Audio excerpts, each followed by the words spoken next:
I am 63. A few months ago, I was talking to a guy who manages the overnight operations for a massive commercial bakery out near Phoenix. He was telling me about a period when they were losing thousands of dollars a week because their heavy industrial mixers kept breaking down. The motors were burning out, and the main drive shafts were warping. They brought in engineers, they changed the type of oil they were using, and they even replaced the main power lines.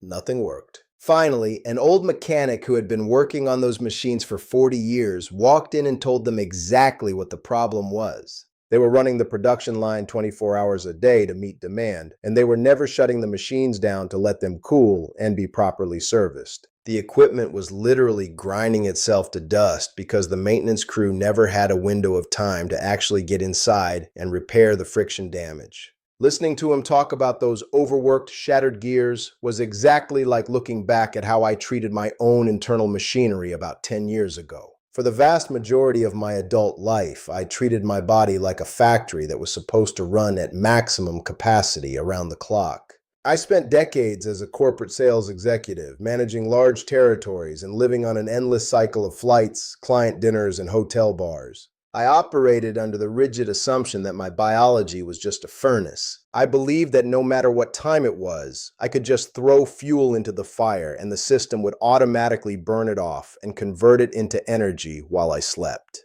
It was entirely normal for me to eat a heavy steak dinner at 9 o'clock at night, have a few drinks, and go to sleep at midnight. I never gave a single thought to the mechanical burden I was putting on my own plumbing. But the human body is not an unthinking furnace. It is a highly sensitive infrastructure. And when you force a system to operate in a state of continuous heavy production without ever giving it a window to shut down, the primary delivery lines begin to warp and fail. When I crossed into my mid-50s, the reliability of my own internal engine started to disappear. It was not a dramatic, sudden collapse that sends you to an emergency room. It was a slow, heavy restriction of my daily vitality. I started waking up every morning feeling like I had a dense wool blanket draped over my shoulders. My legs felt like they were dragging through mud when I walked up a flight of stairs. My hands were often cold. But the most devastating part, the part that fundamentally broke my understanding of my own capability, happened in the bedroom. The physical response that a man relies on to feel vital, the unforced rush of blood that makes intimacy possible, became incredibly weak. And then it stopped happening almost entirely. When your own body refuses to respond to your intentions, the silence that follows is suffocating. You do not just lose a physical capability. You lose your anchor. You lose that quiet, unspoken confidence that allows you to walk into a room and feel like a man who actually owns his space. I handled that physical failure exactly the way most men are quietly trained to handle it. I buried it deep and I ran from it. I started engineering my entire evening routine to avoid my wife at the time. I would find an excuse to stay in the garage looking at tools, or I would sit in my home office pretending to answer critical emails until I knew she was completely asleep. I convinced myself I was just given a space because of the immense stress of my job. But the absolute truth was that I was terrified. I was terrified of initiating anything because I knew the signal from my brain was simply not going to reach the rest of my body. The emotional distance that builds up in a house when a man refuses to speak about his failing machinery is toxic. It creates a cold, heavy atmosphere that slowly suffocates everything good. You think you are protecting your pride by staying quiet, but you are actually just leaving your partner in the dark, making them wonder what they did to push you away. The divorce that eventually happened in my 50s was a complex failure. But my absolute refusal to look under the hood and address my own physical breakdown was the core of the collapse. Living alone in an apartment a couple of years later, tired of waking up feeling like a ghost in my own life, I decided I was going to find out exactly why my system was choking. I refused to go to a clinic and ask for a synthetic prescription. I understood exactly how those chemical pills worked. They are the biological equivalent of forcing a broken, overheating motor to spin at twice its normal speed for a few hours. They force the system open through massive, artificial blunt force. But they do not fix the gears, and they do not remove the underlying friction. If you apply massive artificial pressure to a damaged system often enough, eventually the infrastructure is going to completely break. I wanted to fix the machinery itself. I started doing my own reading. I looked past the generic men's health advice and started researching the actual mechanics of vascular repair. I read about how the human body manages blood volume and how it repairs the damage caused by daily stress. What I found forced me to rethink my entire daily routine. I learned that my problem was not a lack of desire or a lack of chemical stimulation. My problem was a severe misallocation of biological resources. I learned that the human body essentially has two distinct, mutually exclusive modes of operation: digestion and repair. When you eat a heavy meal late at night, your body has to divert a massive amount of its total blood volume straight to your gut to break down that food. Digestion requires an immense amount of energy and circulation. So while you are sleeping, your system is not resting. It is working overtime on a factory line. Because all the blood and energy is trapped in your stomach, your cardiovascular system never gets the shutdown period it needs. It never gets the chance to send the maintenance crew in to repair the microscopic damage inside your blood vessels. More importantly, I discovered that the body naturally releases its highest levels of nitric oxide, the master compound that keeps your blood vessels wide open and flexible during the deepest phases of sleep. But that release only happens if the digestive system is completely empty and powered down. By eating late at night, I was keeping my internal factory running 24 hours a day. My blood vessels were never repairing, they were never relaxing, and they were constantly choked tight because I never gave them a single window of peace. I realized I did not need a massive surge of artificial medication. I needed to shut the factory down.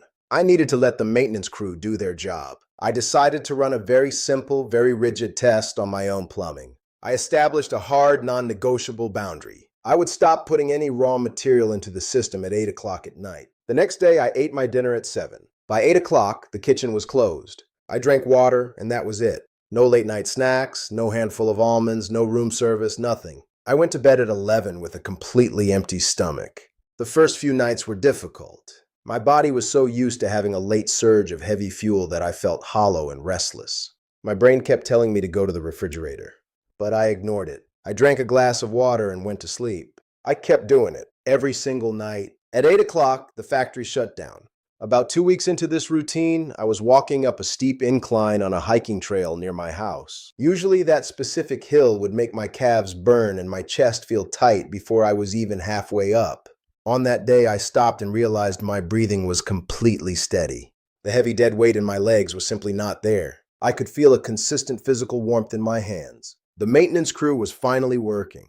Because I was letting my gut rest at night, my body was finally able to use its resources to repair the smooth muscle tissue inside my arteries. The blood was finally pushing through without resistance. And then, about 10 days after that, the undeniable proof arrived.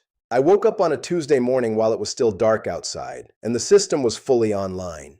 The baseline physical response, the unforced natural reaction that proves a man's delivery lines are clear and functioning, was there. It was not a faint momentary signal. It was strong, holding steady pressure. The pipe was completely open. I lay there staring at the ceiling, and I felt a sharp, heavy wave of anger. I was furious that I had wasted years of my life hiding from intimacy, avoiding my own home, and letting my confidence erode into nothing, all because I did not understand that I was just overworking my own internal machinery. I had surrendered my pride over a mechanical restriction that could be fixed simply by closing my mouth after 8 o'clock. But that anger burned off quickly, and what rushed in to replace it was a profound, quiet relief. Because I finally understood that I was not a permanently broken man. The engine was perfectly fine. I just needed to give it time to repair itself. My reality today is fundamentally different. I am married to Alyssa now. She is a woman who expects complete presence and emotional honesty, and she does not let me hide behind excuses. When you share a life with a partner who actually looks at you, you have to be able to show up. You have to have the internal bandwidth to stand your ground. And when your body actually works, when it responds to your intentions without hesitation, the background anxiety of your life completely evaporates. You stop overthinking every touch. You stop dreading the quiet moments at the end of the day. You just participate in your own life with a steady, quiet capability. I still adhere strictly to that 8 o'clock boundary every single night. If I go out to dinner, I eat early. If I am traveling, I adjust my schedule. I do it because I understand exactly what it is doing inside the walls of my arteries. It is guaranteeing that when I go to sleep, the factory shuts down, the blood leaves my gut, and the system is free to repair the pathways and keep the delivery lines wide open. I am not telling you that skipping a late night meal is going to save you if you refuse to take care of the rest of your life. If you are sleeping 4 hours a night, eating highly processed garbage all day long, and carrying 50 pounds of unmanaged weight, your system is going to fail, and no fasting window on earth will reverse it. You still have to do the physical work. You have to move your body, manage your stress, and act like a man who actually intends to survive.